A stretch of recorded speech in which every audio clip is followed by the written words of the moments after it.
Non, non, ce qui me gêne, c'est... Moi, ça me gêne, c'est pour ça que je vous Ben, je me doute on bien, entend et bien, puis, Guillaume. Vous Ah non, essayez, mais je m'en cache pas. vous- Je le dis et je l'écris. vous donc, essayez de m'encourager. Moi, ce qui me gêne, je vous encourage à rien. ce qui me gêne, c'est que ces règles ne soient pas adaptées et démocratiquement conçues et respectées. C'est ça qui me gêne, c'est les règles à géométrie variable. Mais toute construction commune suppose l'adhésion à un minimum de socle. Sinon, ça n'est rien. Sinon, il ne faut pas faire l'Europe. Eh bien voilà, Ça c'est vous gêne clair. pas, ce que vous avez lu, ne vous gêne pas, vous, Guillaume? Alors, ça dépend. Quand vous me dites, attention, derrière ce texte-là proprement dit, il y a une volonté de discrimination, là, ça me gêne, bien sûr. Mais pour le reste, moi, il me semble que l'école, pour reprendre ce cas-là, devrait être dans une forme de neutralité. Et moi, je préfère effectivement que ce soit les parents qui assurent l'éducation intime, sexuelle de leurs enfants, il me semble, plus que l'école. Mais c'est un point de vue. Je vous propose de passer à un autre sujet qui n'a vraiment rien à voir. On va parler de ce qu'on appelle les mobilités douces. Alors peut-être par antiphrase, enfin ça c'est la novlangue. Les mobilités douces, c'est les vélos, les trottinettes électriques. Et il se trouve qu'il y a eu un drame il y a quelques jours, c'était le 14 juin. Une jeune femme prénommée Myriam a été tuée par deux personnes, deux jeunes femmes qui étaient sur une trottinette électrique, qui ont pris la fuite, mais qui ont été arrêtées depuis.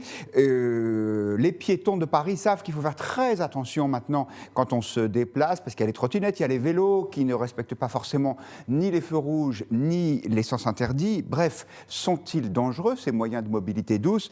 Écoutez d'abord, pour la défense des deux roues, l'avis de Fabrice Furlan, c'est le président de la Fédération professionnelle de la micromobilité. Pour lui, ce ne sont pas ces moyens de transport qui sont dangereux, c'est juste quelques irresponsables. Les mauvais comportements sont toujours une minorité, mais qui pourrissent la majorité. Qui pourrissent la majorité.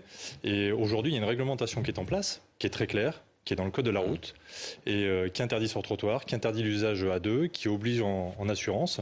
Et c'est cette réglementation qu'il faut faire respecter. Et qui ne l'est pas. Et Voilà. qu'il faut sanctionner. Richard Bouygues, vous êtes un élu parisien, je le rappelais en début d'émission. C'est un vrai sujet pour un adjoint au maire du 12e arrondissement comme vous? Eh bien oui, parce que les trottinettes, c'est un vrai sujet pour de nombreux habitants de mon arrondissement. Et pendant les campagnes électorales et aujourd'hui encore, quand je rencontre des habitants, beaucoup m'interrogent sur la mise en œuvre des réglementations qui sont prévues sur la circulation des trottinettes électriques, parce qu'elles vont vite, parce que parfois elles sont sur les trottoirs là où ils ne font pas, et parce que, en gros, elles sont... c'est vrai ce que dit le représentant qu'on a entendu, il y a des comportements qui ne sont pas du tout adaptés sur ce type d'engin. Donc sur le fait En plus, on ne les entend pas parce qu'elles ne font pas de mais bruit. voilà, mais sur le fait qu'il y ait un problème, oui, et qu'on essaie de le réguler, oui, et que ça a commencé avec des décisions qui ont été prises au niveau du Conseil de Paris pour interdire leur circulation sur les trottoirs, pour essayer de réguler le fait qu'elles soient garées un peu n'importe où et donc de créer des stationnements spécialement dédiés. Et maintenant, quand on a dit ça, il y a à la fois des mobilités douces qui sont dangereuses dans le cas que vous évoquez de la personne qui a été frappée, on va dire bousculée par deux personnes qui étaient sur une trottinette et qui a fini à l'hôpital et qui est décédée. Personne qui a pris la fuite. Voilà, personne qui ont pris la fuite, etc. Donc on voit bien qu'il y a à la fois un effet de la trottinette, mais aussi des personnes et de leur comportement. Il y avait eu aussi à Nîmes, il y a quelque temps, une personne en trottinette qui s'était fait percuter par une voiture et qui était décédée. Il y avait eu aussi des scooters qui avaient percuté de manière grave des personnes en trottinette. Donc on voit que il y a un nouveau type, en tout cas, de problème qu'il faut qu'on aborde et qu'en tant qu'élu local, c'est un vrai sujet. En tout cas, moi, j'y suis confronté. Je le dis aujourd'hui, ces trottinettes, principalement les trottinettes, je trouve que le problème des vélos est différent. Ça ne veut pas dire qu'il n'y a pas un problème, mais le problème des trottinettes est un peu spécifique quand elles circulent largement sur les trottoirs et qu'elles font peur, notamment à des personnes qui se déplacent, qu'elles soient avec des enfants, que ce soit des personnes âgées ou autres. Donc, il y a un sujet. Et par ailleurs, on le sait, ce n'est pas nécessairement les engins les plus écolos du monde.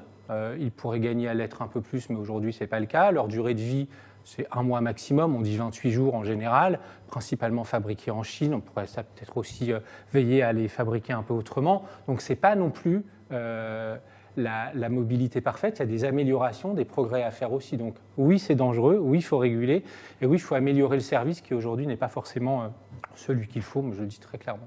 Alors, vous nous dites que vélo, trottinette, ce n'est pas forcément les mêmes risques, les mêmes dangers. On va en reparler tout de suite, mais je donne d'abord l'avis de nos internautes. Notre petite question. Selon vous, les vélos et les trottinettes électriques sont-ils dangereux? Et vous répondez oui à 75%.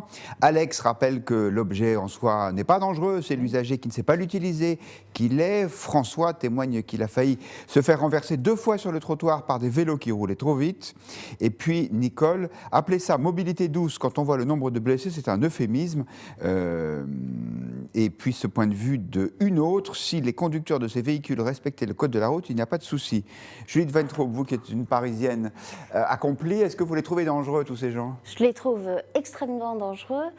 Vous vous déplacez à pied? À pied et en métro. Ouais.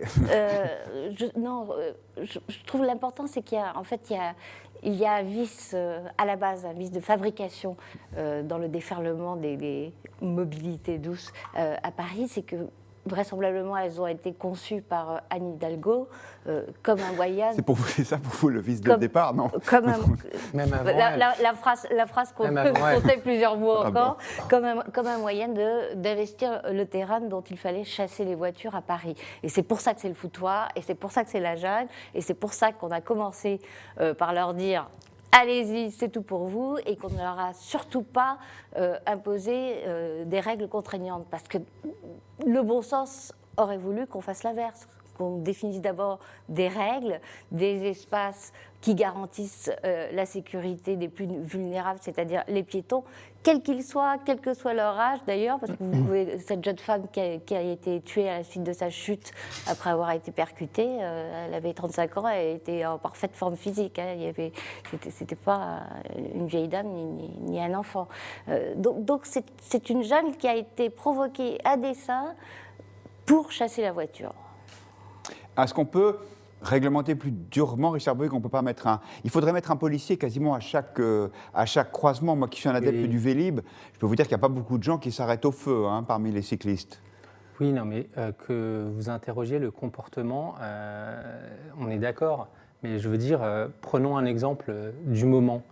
Rencontrer, comme on l'a fait, le commissaire d'un arrondissement, le procureur, ils vous disent quoi? Qu'en ce moment, on a une explosion des cas d'incivilité et de violence, et que bien évidemment, les mobilités, elles ont aussi une partie qui concerne ce regain et cette recrudescence. Ce qui ne veut pas dire qu'il n'y avait rien avant, mais là, concrètement, avec le déconfinement, on constate qu'il y a une recrudescence à la fois des mauvais comportements, des violences dans tous les domaines, et donc il y en a aussi sur les utilisations de Vélib et de trottinettes. Moi, je dis quand même que c'est un petit peu différent la partie vélo et la partie trottinette, parce que la partie vélo, c'est quelque chose qui est dans le code de la route qui était prévu, c'est quelque chose qui était déjà réglementé et qu'il fallait probablement améliorer par rapport au service tel qu'il était, qui n'était pas forcément pertinent, etc. Les trottinettes, je vous rappelle qu'il n'y avait rien au moment où elles ont été investies. Vu de vélos verbalisés. D'ailleurs, il y a une question que je voulais vous poser. Oui, est-ce que la police municipale a le pouvoir de verbaliser des vélos? Elle est sur une police du quotidien et notamment pour les incivilités. Dans les documents de campagne que j'ai distribués, elles ont notamment à faire de la verbalisation sur la gestion des trottinettes sur les trottoirs. mais justement, parce qu'aujourd'hui, ce n'est pas... Trottinette et vélo. Mais vélo comme trottinette, c'est les deux. Et les vélos, en plus, avaient déjà à l'époque un cadre qui était très défini avec un code de la route qui interdit qu'ils circulent sur les trottoirs. Alors après, il y a le paradoxe de pistes cyclables qui sont sur les trottoirs. Là, à titre personnel, je trouve que c'est justement tout le paradoxe, puisqu'on demande à ce que ça circule sur la chaussée et que ce soit considéré comme véhicule. Pourquoi les mettre sur les trottoirs? Enfin, ça, c'est un vrai sujet. Mais en revanche, je trouve que sur la partie trottinette, il y a eu quelque chose qui n'a pas été anticipé. Et que notamment, je le dis, aussi des entreprises ont trouvé le biais avec les failles et elles ont imposé un modèle avant même qu'on ait anticipé la réalité de ce modèle et la régulation de ce modèle. Et il a fallu qu'on régule a posteriori. Ça, c'est exact. Mais sur, par exemple, le Vélib, on avait beaucoup mieux, je trouve, travaillé. D'abord, il y a eu des pistes cyclables, il y a eu le service, il y avait eu une réflexion sur tout ce qui était la maintenance, tout ce qui était le travail avec... Bon, voilà, aujourd'hui, je pense que les trottinettes, on est sur un véritable autre sujet de ce que l'on en fait. Et par ailleurs, mais ça, c'est l'expert de la Fondation Jean Jaurès en charge du sport à société, mais au moment où on se dit que finalement, beaucoup de nos ados ont besoin de bouger, qu'on a des problèmes d'obésité, etc., la facilité de déplacement court avec les trottinettes électriques n'est pas non plus un phénomène qui va avec ses recommandations en matière de santé pour de nombreux jeunes. Donc je trouve qu'il y a en tout cas un paradoxe dans notre manière d'évoquer les choses. Oui, on sent que vous n'aimez pas trop les trottinettes, enfin vous leur faites des reproches précis, c'est pas écologiste, c'est dangereux, c'est mauvais pour la santé. Écologiste, oui.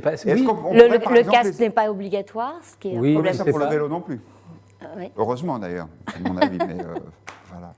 Mais non, mais il y a un vrai sujet. Alors aujourd'hui, on a dans les écoles des apprentissages, on le fait dans le 12e, qui s'appelle Savoir rouler, où on apprend assez tôt aux enfants à pouvoir rouler avec un vélo, donc respecter le code de la route, respecter les piétons. Est-ce qu'il ne faut pas que demain, on introduise aussi quelque chose qui sera savoir trottiner, je ne sais pas quoi, trottinetter, je ne sais pas comment on dira, mais en tout cas, il y a un sujet qui est qu'aujourd'hui, on n'a pas une pratique qui est compatible, notamment avec la circulation des piétons, qui est quand même la première des mobilités douces.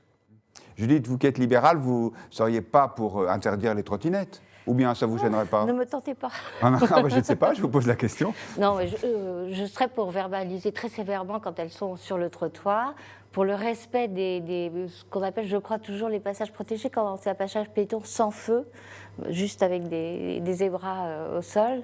Alors là, c'est violé quotidiennement par et les trottinettes et les vélos. C'est très très dur, quand il y a un passage clouté sans feu, de s'imposer pour traverser.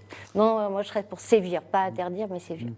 Est-ce qu'on a une idée, Richard Bouygues, du succès que rencontrent ces trottinettes par rapport au vélo? C'est très minoritaire dans les circulations nouvelles à Paris? Non. On n'a pas de statistiques encore? C'est très compliqué. Il y a eu un grand engouement. Je pense que ça s'est un peu calmé avec l'effet confinement. Ça peut tout à fait reprendre dans les mois qui viennent. Mais ça avait c'était un petit peu tassé, on va dire, mais ça va, je pense, reprendre. Moi, je pense que interdire la trottinette est un non-sens. Par contre, il faut mieux l'encadrer, mieux la réguler.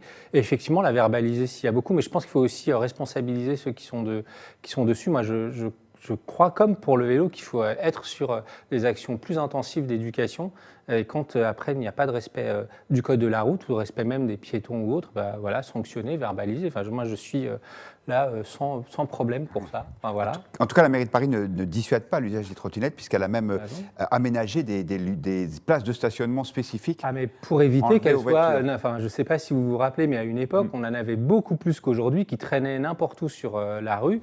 Moi, devant chez moi, j'avais toujours les mêmes qui me les laissaient en plein milieu. Il y a eu la création au bout de la rue d'un espace spécial trottinette qui agace au plus haut point les automobilistes qui se sont vus manger une place de stationnement. Mais par contre, sur le trottoir, j'en ai plus.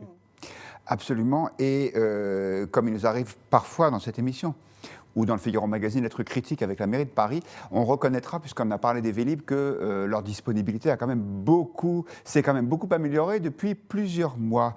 Voilà, soyons justes. Et puis, j'ai un dernier message à vous donner avant la fin de cette émission. Dimanche soir, dès 19h, vous pourrez nous retrouver en direct sur Figaro Live autour de Vincent Roux, avec Charlotte Barillon, Yves Tréhard, votre serviteur, et Emmanuel Rivière, le sondeur patron de l'Institut Kantar. C'est en direct dimanche soir, dès 19h. Merci beaucoup à tous les deux d'avoir accepté notre invitation. N'oubliez pas de faire votre devoir civique et très bon week-end à tous.